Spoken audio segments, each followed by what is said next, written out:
Have you ever walked out of a meeting or conversation thinking, why did I agree to that? That uneasy feeling, like someone twisted your words or made you doubt yourself, isn't in your head. Some people rise in life not because they're better, but because they're experts at using others. And here's the truth. Every personality type, red, yellow, green, or blue, has a weakness they can exploit. They know how to flatter you, guilt you, or confuse you until you hand over your power.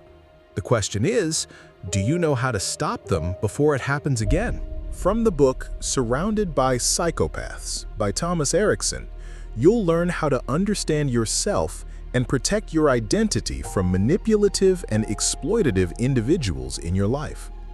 You'll also gain insight into how psychopaths and those with similar traits target the vulnerabilities of each personality type. You know that feeling, don't you? When someone takes credit for your work, isolates you from important meetings, or makes you question your own memory of events. We often brush these moments off as office politics or personality clashes. But what if I told you these behaviors follow predictable patterns? What if there's a way to see them coming, understand exactly how they work, and protect yourself before the damage is done? Here's what most people don't realize.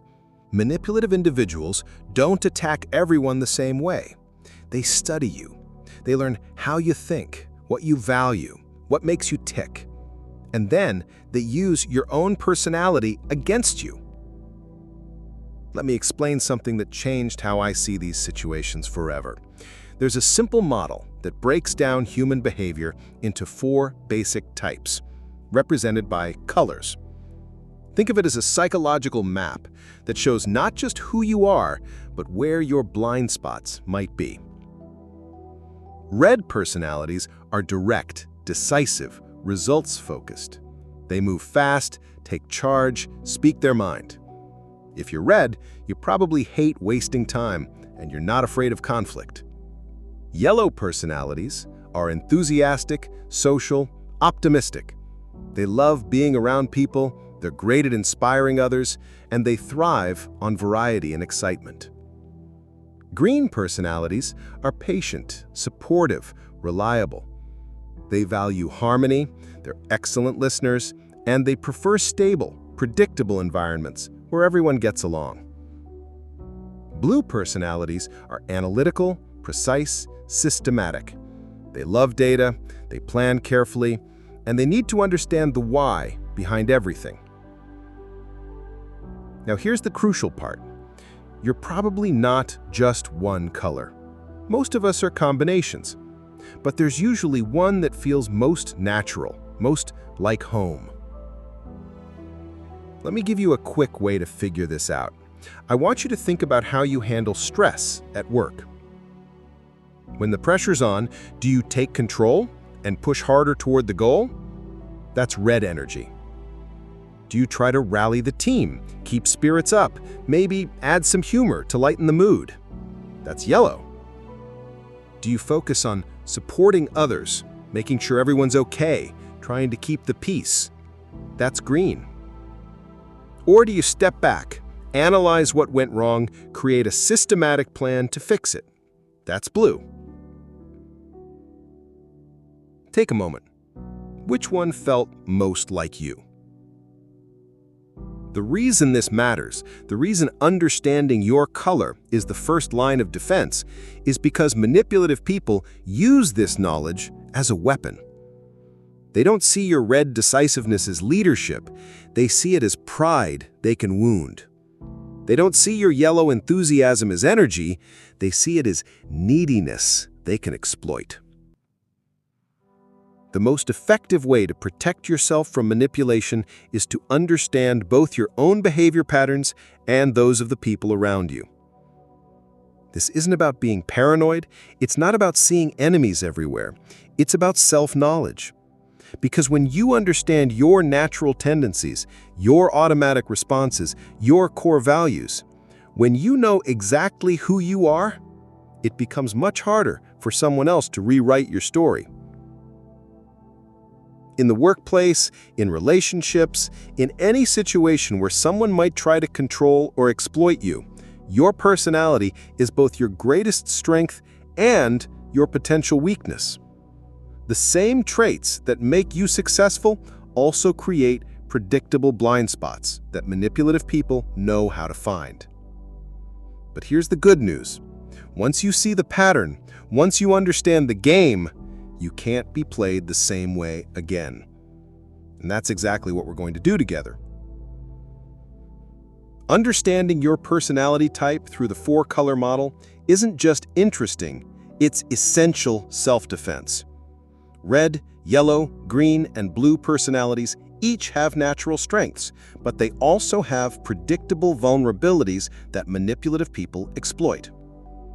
Your first step in protecting yourself is honest self-awareness, knowing which color feels most like home, because that knowledge becomes your foundation for recognizing when someone is trying to use your own nature against you. If you feel you're benefiting from this video, support the content by liking and subscribing to the LifeRise channel so videos like this one continue to appear for you.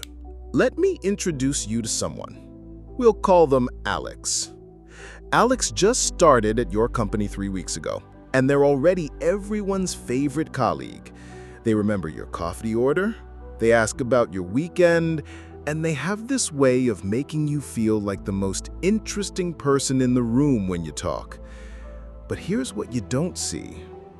Alex spent their first week studying the office dynamics like a chess master studying the board. Manipulators don't just wing it. They follow a predictable pattern, especially in workplace settings where they need to establish credibility before they can exploit it. Stage 1. Entry. Alex arrives with impeccable credentials and a compelling story. Maybe they left their last job because of creative differences, or they're looking for a more collaborative environment. They're charming, but not overwhelmingly so. Just enough to make a good first impression without raising suspicion. Stage 2. Assessment. This is where Alex becomes the office anthropologist. They offer to help with projects. They grab coffee with different people. They volunteer for team-building activities. But they're not just being friendly. They're mapping the social network. Who has influence? Who makes decisions? Who's frustrated with management? Who's insecure about their performance? Stage 3. Manipulation. Now Alex starts leveraging what they've learned. They become different people to different colleagues. To the red manager who values results, Alex presents data and talks about efficiency. To the yellow marketing director who loves new ideas, Alex brings creative energy and enthusiasm. To the green HR representative who wants everyone to get along, Alex expresses concern about team dynamics. To the blue analyst who needs details, Alex provides thorough documentation. Stage 4. Confrontation. Eventually, someone notices something's wrong. Maybe it's you. You realize Alex has been telling different versions of the same story to different people. When you bring it up, Alex doesn't get defensive, they get concerned. "I'm so sorry if I gave you the wrong impression. I was probably stressed about the deadline and misspoke. You know how much I respect your judgment. Can you help me understand where I went wrong?" Stage 5. Ascension.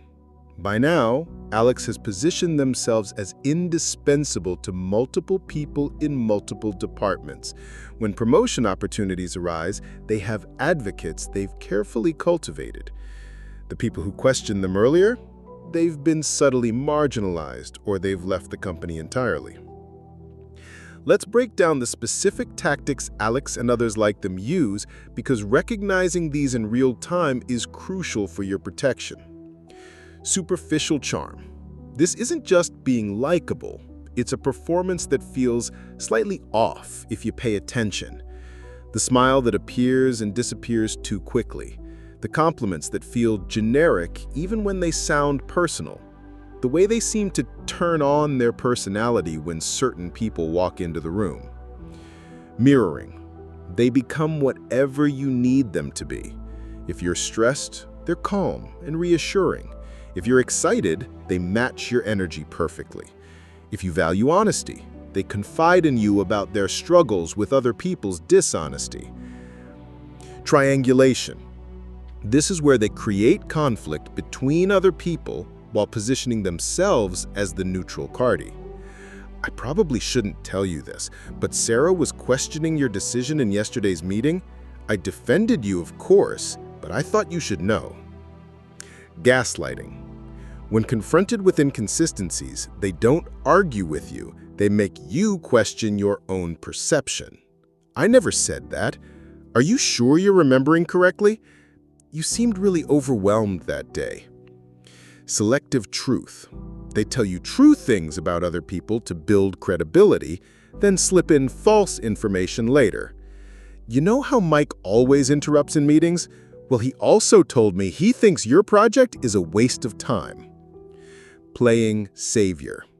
After creating or amplifying a problem, they position themselves as the solution. They might sabotage a project subtly and then work overtime to save it, earning gratitude and admiration. Here's the sophisticated part. Manipulators customize their approach based on your personality color because each type has predictable vulnerabilities. Red personalities? You're targeted through your competitive nature and need for control. A manipulator might challenge your expertise subtly, then offer to help you prove your competence. Or they'll flatter your leadership abilities while undermining your authority behind the scenes. They know you'll fight back, and they use your reactions to paint you as difficult or aggressive. Yellow personalities. You're vulnerable through your need for social approval and stimulation. Manipulators will love bomb you with attention and praise, then create drama that keeps you emotionally engaged. They'll make you feel like you're part of an exciting, exclusive relationship, then use your fear of social rejection to control your behavior. Green personalities. Your desire for harmony makes you an ideal target for guilt manipulation. They'll create situations where you feel responsible for other people's comfort, then gradually increase their demands. They know you'll sacrifice your own needs to keep the peace, and they're counting on it. Blue personalities. You're manipulated through information control. They'll provide you with false data or create situations where you can't verify facts easily. They might overwhelm you with technical details that seem credible, or they'll slowly erode your confidence in your own analytical abilities by questioning your conclusions. Watch this. Alex approaches the red department head with urgency. I hate to bring this up, but there's been some confusion about the project timeline. I think there might be a communication issue with your team. I don't want this to reflect poorly on your leadership. What's the best way to handle this? The same day, Alex approaches the green team member with concern. I feel terrible about bringing this up, but I think there might be some tension between you and the department head. I don't want you to get caught in the middle of something. Maybe we could work together to smooth things over. Same manipulator, same goal. Creating division and positioning themselves as helpful, but completely different emotional hooks based on what each personality type values most. Why these tactics work? The reason these manipulations are effective isn't because the targets are stupid or weak, it's because they're human. Red personalities want to succeed and lead effectively, so they respond to threats to their competence. Yellow personalities want to be liked and included, so they respond to social acceptance and rejection. Green personalities want harmony and stability, so they respond to guilt and responsibility for other people's feelings. Blue personalities want accuracy and understanding, so they respond to information and logical frameworks. These aren't character flaws, these are normal human needs.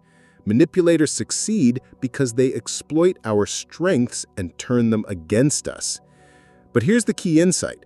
Once you understand the game, you can stop playing by their rules. Manipulators follow a 5-stage pattern: entry, assessment, manipulation, confrontation, and ascension. They use specific tactics like mirroring, triangulation, and gaslighting, customizing their approach based on personality types. Red personalities are exploited through status threats, yellow personalities through social manipulation, green through guilt and harmony disruption, and blue through information control. Understanding these patterns is the first step to recognizing when you're being targeted and breaking free from their psychological games. Remember Alex from our last example?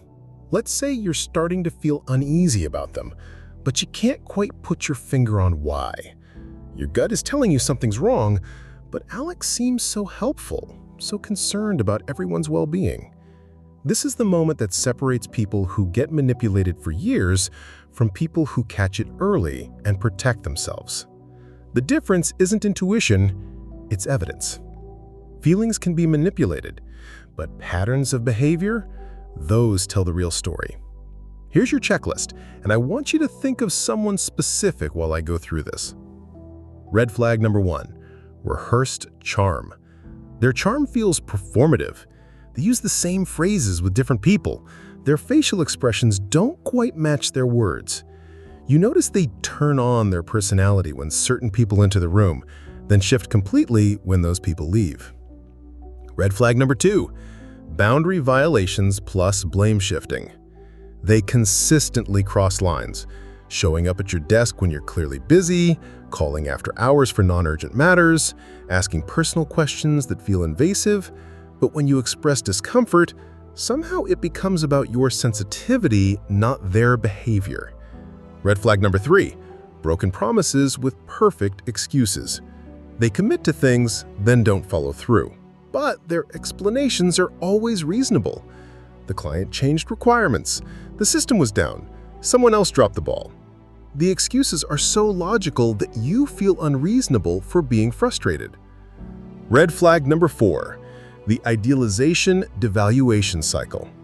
One week, you're their favorite colleague. They seek your input, praise your work, and make you feel valued. The next week, they're subtly critical, pointing out mistakes or excluding you from conversations. Then they swing back to treating you like you're essential. This emotional whiplash isn't accidental. Red flag number 5, memory rewrites. This is the big one. They confidently present a version of events that differs from your clear memory. Not small details, major facts. Who said what, who made which decisions, what the timeline actually was. And they're so certain about their version that you start doubting your own recollection. If someone in your life hits 3 or more of these consistently, you're not dealing with miscommunication or personality differences. You're dealing with calculated behavior. Why evidence matters more than feelings? Here's what manipulators count on. They know you're a decent person who wants to give people the benefit of the doubt. They know you'll rationalize red flags because you don't want to believe someone would deliberately deceive you. But feelings can be manufactured. That sense of connection you feel with them, they studied what makes you feel connected and then performed it. That guilt you feel when you question their motives, they planted it there by positioning themselves as misunderstood or vulnerable. And remember, the most dangerous moment in dealing with a manipulator is when you start to doubt your own perceptions. This is not an accident, it's their primary objective. Evidence, on the other hand, is harder to manipulate. Dates don't lie. Written communications don't change. Witnesses remember what they saw. This is why documentation isn't paranoia, it's protection. Start keeping track, not obsessively, but consistently. When did they promise something? What exactly did they say? Who else was present? What actually happened? You don't need a legal case. You need clarity. Testing your suspicions safely. You suspect someone is manipulating you, but you're not sure. Here's how to test your theory without creating conflict or revealing your suspicions. Test number 1, the consistency check. Next time they tell you something important, use this script. Can we go over who said what in yesterday's meeting? I want to be clear on next steps. You're not challenging them, you're asking for clarification. But notice if their version matches what you remember and what others confirm. Test number 2, the documentation request. When they make promises or commitments, follow up with, "This sounds great. Can you send me a quick email with the key points so I don't forget anything?" A normal person will see this as professional. A manipulator might resist, make excuses, or send something that doesn't match what they said verbally. Test number 3, the boundary check. When something feels inappropriate, address it directly but calmly. "I felt uncomfortable when you shared Sarah's personal information with me. Can we clarify expectations about confidentiality going forward?" Their response will tell you everything. Do they apologize and adjust? Or do they minimize your feelings and deflect responsibility? These aren't confrontations, they're clarifications, but they reveal whether someone respects your boundaries, keeps their commitments, and tells consistent stories. The 1-week documentation exercise. Here's your assignment. For 1 week, keep a simple log of interactions with the person you're concerned about. Not every conversation, just the ones that leave you feeling confused, frustrated, or questioning yourself.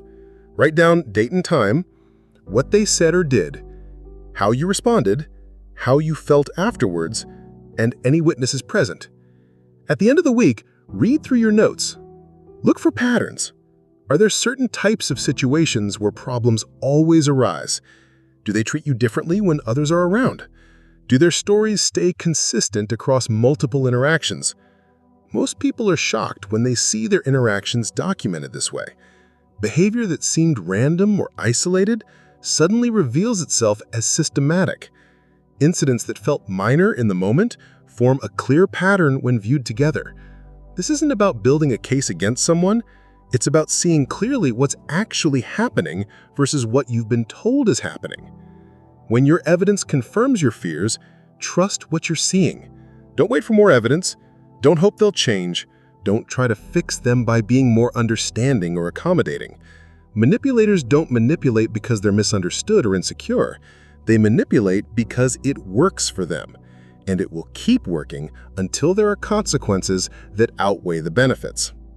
The good news is, once you can see the pattern clearly, you can start protecting yourself effectively. You stop being reactive and start being strategic. You stop doubting yourself and start trusting your evidence. Remember our friend Alex? Imagine if Alex's targets had been documenting interactions from week 1.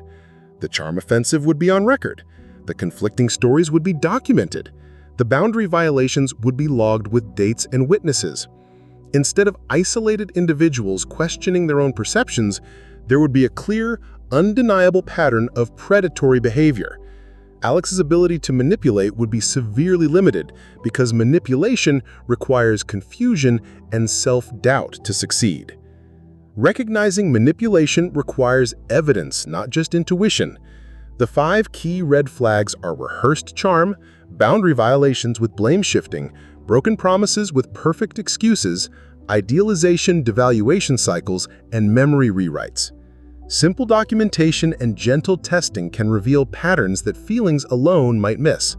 Keep a 1-week interaction log with anyone you suspect, noting dates, specific behaviors, and your responses.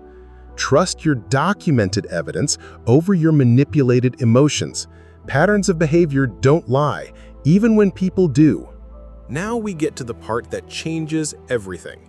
You've identified the problem, you've gathered your evidence, you understand the patterns. But understanding manipulation and defending against it are 2 very different skills. The truth is, there's no one-size-fits-all defense strategy, because manipulators customize their attacks based on your personality. So your defense needs to be just as personalized. Let's build your armor. Defense playbook for red personalities. If you're primarily red, you're direct, results-focused, and you value efficiency. Manipulators will try to exploit your need for control and your competitive nature. Here's how you defend yourself. Set fast, formal boundaries. When someone crosses a line, address it immediately and formally. Don't hint, don't give subtle signals. Be direct and documented. Like, I need you to stop interrupting me in meetings. If you have concerns about my proposals, schedule time to discuss them privately. This is effective immediately. Do use short, authoritative statements. Don't justify your decisions extensively. Don't over-explain your reasoning. State your position clearly and move on. Like, I accept the deadline as Friday at 5 p.m. If this changes, please notify me in writing by Wednesday. Don't get into power struggles. This is your biggest vulnerability. Manipulators will challenge your authority to trigger your competitive instincts. They want you to fight, because then they can paint you as aggressive or difficult to work with. Instead of, you can't just change the project scope without consulting me. Try, I'll need the scope change documented and approved through proper channels. Here's the process. Defense playbook for yellow personalities. If you're primarily yellow, you're social, optimistic, and you thrive on connection. Manipulators will exploit your need for approval and your tendency to trust quickly. Your defense strategy? Do insist on written confirmations. Your enthusiasm can make you agree to things quickly without thinking through the details. Always get commitments in writing, especially when emotions are high. Like, I love the energy around this idea. Can you email me the 3 key action points so I don't forget anything important? Do take time before major decisions. When someone pressures you for an immediate answer, especially if they're using emotional appeals, create space. Like, this sounds exciting and I want to give it the consideration it deserves. Let me think about it overnight and get back to you tomorrow. Don't get drawn into emotional oversharing. Manipulators will create artificial intimacy by sharing personal information and encouraging you to do the same. They're not bonding with you, they're gathering ammunition. Instead of sharing personal struggles, try, I appreciate you trusting me with that.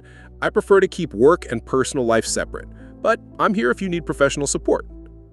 Defense playbook for green personalities. If you're primarily green, you're harmony, stability, and supporting others. Manipulators will exploit your conflict avoidance and your sense of responsibility for other people's comfort. Your defense requires preparation. Do prepare responses in advance. Because you hate conflict, practice your responses when you're calm. Write them down. Rehearse them. When manipulation happens, you won't have to improvise under pressure. Like, I can't take that project on right now. Here's what I can do instead. Specific alternative. Let's discuss other options if that doesn't work. Do use the 24-hour rule. When someone asks you to do something that feels overwhelming or inappropriate, give yourself time to think. Like, let me check my schedule and get back to you by tomorrow morning. Don't let guilt be used as a lever. This is your greatest vulnerability. Manipulators will make their problems your emergencies and frame your boundaries as selfishness. Instead of, I guess I could stay late to help, try, I understand this is urgent for you. Here are the resources available, and here's when I can contribute. Defense playbook for blue personalities. If you're primarily blue, you're analytical, systematic, and detail-oriented. Manipulators will exploit your need for accuracy and your tendency to assume others share your commitment to truth. Your defense leverages your natural strengths. Do use data and precise language. When someone gives you conflicting information, don't argue emotionally. Present the discrepancy as a problem to be solved. Like, I have 3 different versions of this timeline from our previous conversations. Can you help me reconcile these differences so I can proceed accurately? Do document everything with timestamps. Your natural attention to detail becomes your superpower. Keep records not just of what was said, but when, where, and who else was present. Don't argue emotionally when facts are disputed. When someone challenges your data or your memory, don't get defensive. Stay clinical and factual. Instead of, that's not what you said, you're completely wrong. Try, I have a note from Tuesday's meeting that shows X. My understanding may be incomplete. Can you show me what information led to Y? Organizational protocol. When things escalate. Sometimes individual defense isn't enough. When manipulation becomes systematic or affects multiple people, you need organizational support. Document the pattern, compile your evidence chronologically, include dates, witnesses, and specific behaviors. Focus on professional impact, not personal feelings. Identify allies. Find others who have noticed similar problems. Compare notes carefully. Build a factual case, not a gossip campaign. Use proper channels. Follow your organization's procedures. HR, your manager, or ethics hotlines exist for these situations. Present evidence, not accusations. Preserve your work. Back up your files, save your communications, and document your contributions. Manipulators often attempt to undermine their target's professional reputation. Know your exit strategy. Sometimes the organization protects the manipulator because they're politically connected or financially valuable. Have a plan for what you'll do if the system fails to protect you. De-escalation scripts for all colors, when you need to cool down a conversation or exit gracefully. Time limits. I have 10 minutes to discuss this, then I need to move to my next meeting. Information gathering. I want to understand your perspective. Can you walk me through your reasoning? Postponement. This deserves more attention than I can give it right now. When can we schedule proper time to discuss it? Professional boundaries. I'm not comfortable with this conversation. Let's focus on the work aspects. Clean exits. I need to step away from this discussion. Let's revisit it when we both have more information. These aren't aggressive or confrontational. They're professional boundaries that protect your energy and prevent manipulation from escalating. Why these strategies work. Notice that each teller's defense strategy works with their natural personality, not against it. Red personalities stay direct and authoritative. Yellow personalities maintain their social nature while adding verification. Green personalities preserve harmony while protecting their boundaries. Blue personalities leverage their analytical strengths. Manipulators succeed when they force you to act outside your natural strengths. They want red personalities to become emotional, yellow personalities to become isolated, green personalities to become aggressive, blue personalities to become impulsive. But when you defend yourself using your natural communication style, you stay centered and effective. You're not trying to become someone else.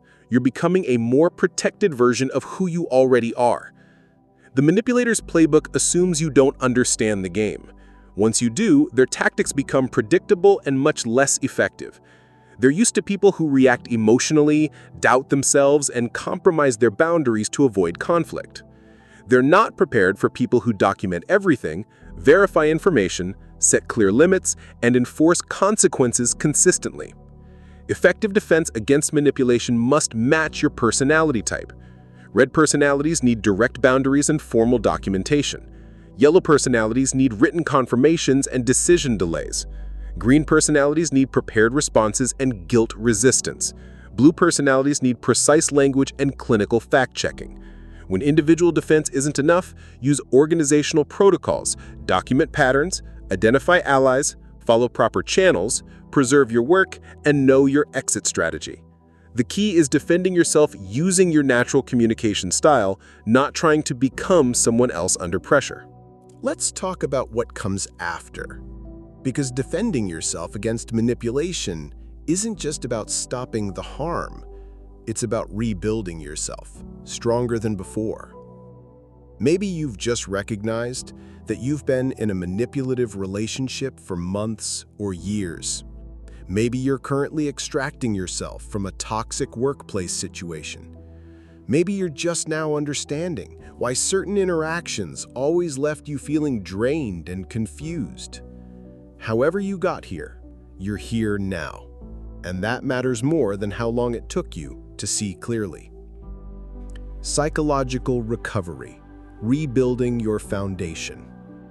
The first thing you need to know is that your emotional response is normal. Anger at being deceived, shame for not seeing it sooner, confusion about what was real and what was manipulation, grief for the relationship you thought you had. All of this is part of the healing process. Validate your experience. What happened to you was real. The manipulation was intentional. Your confusion was the goal, not a side effect. You weren't weak or stupid. You were human, and someone took advantage of that humanity. Reconnect with supportive people. Manipulators often isolate their targets from other relationships. Reach out to people who knew you before the manipulation began. Let them remind you who you really are when you're not walking on eggshells. Journal for clarity. Write about your experiences, but with a specific focus. Don't just vent. Analyze. What patterns do you see now that you missed before? What warning signs will you recognize earlier next time? What personal boundaries need to be stronger? Here are 3 journaling prompts that help rebuild your psychological foundation. 1. What did I know in my gut that I talked myself out of believing? 2. What boundaries did I compromise, and why did I compromise them? 3. What would I tell a friend who is in my exact situation? Skill building, your personal development arsenal.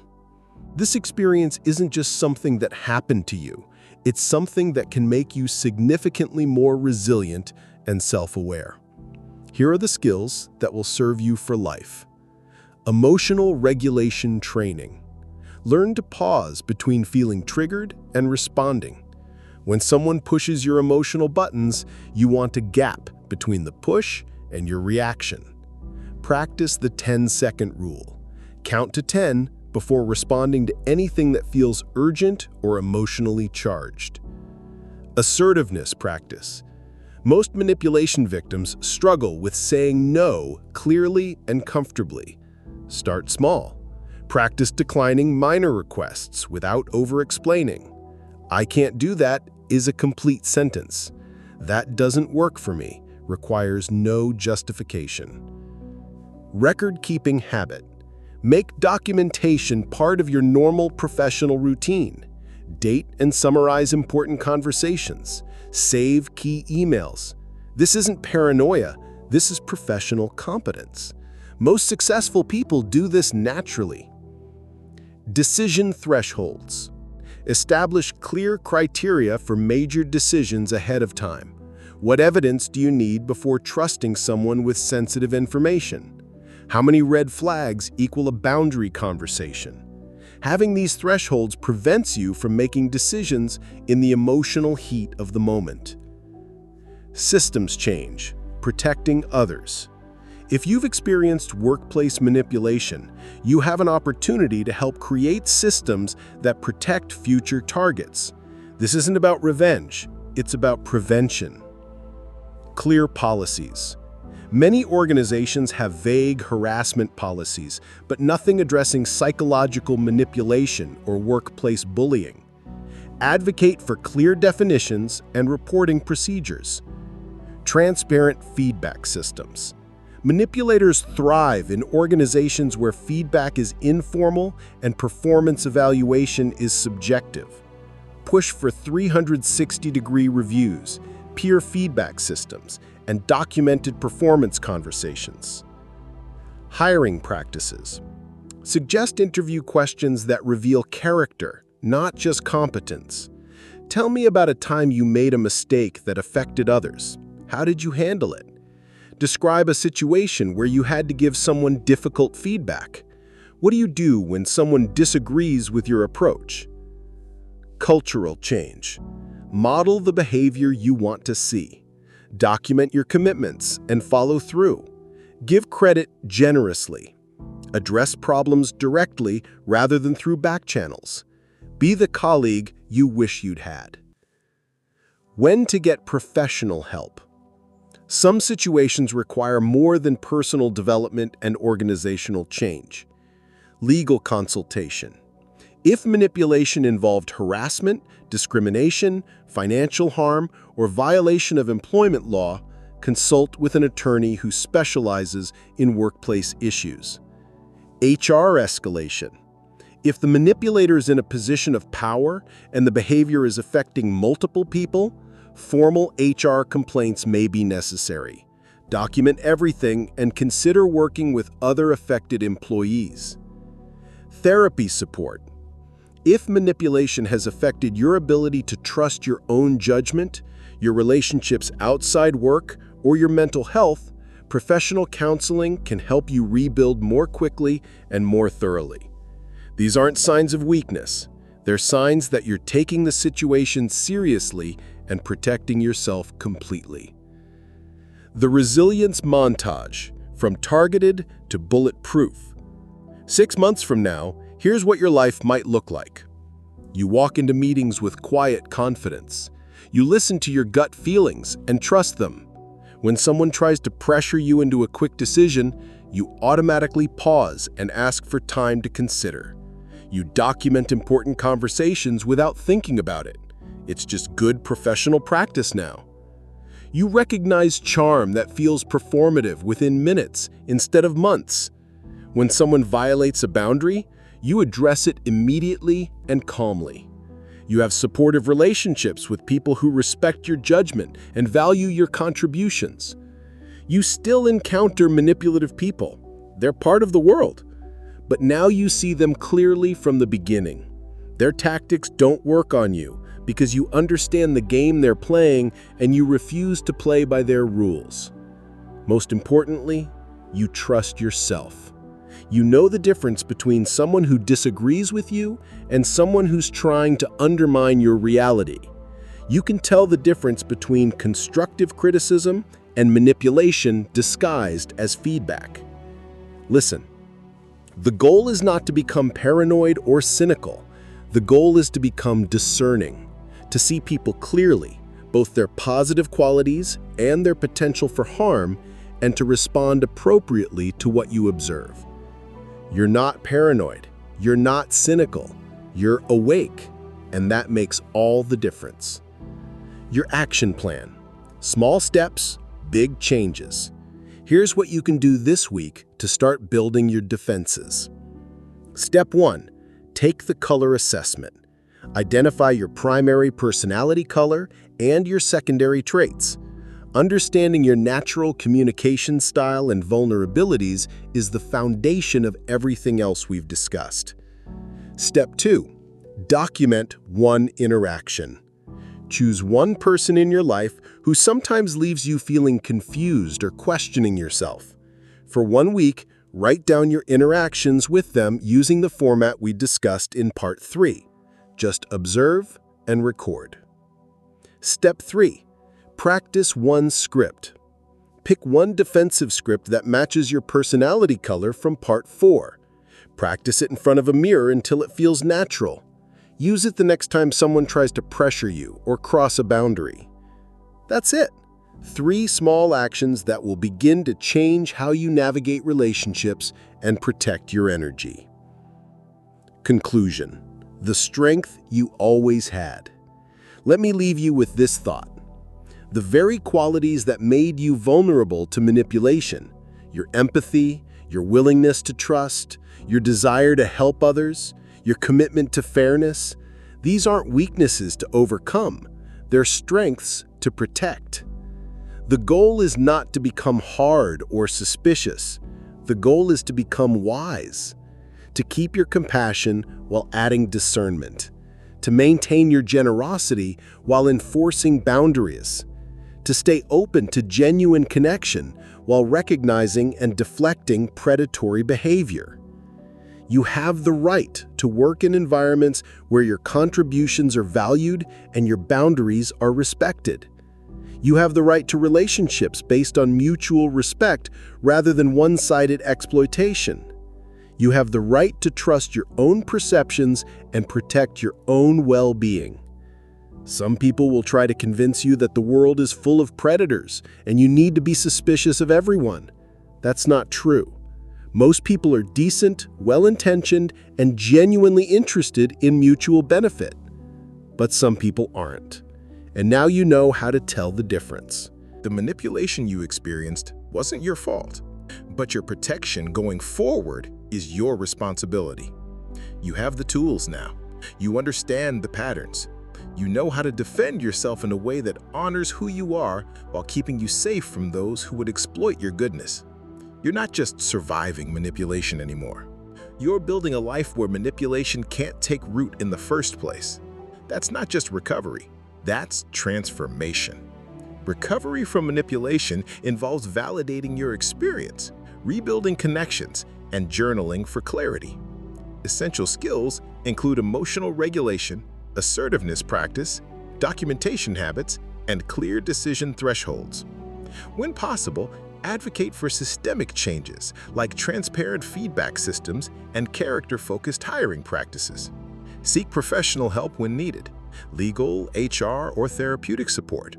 The goal isn't to become cynical, but discerning, keeping your positive qualities while adding protective wisdom. Your empathy and trust aren't weaknesses to overcome, but strengths to protect through better boundaries and recognition skills.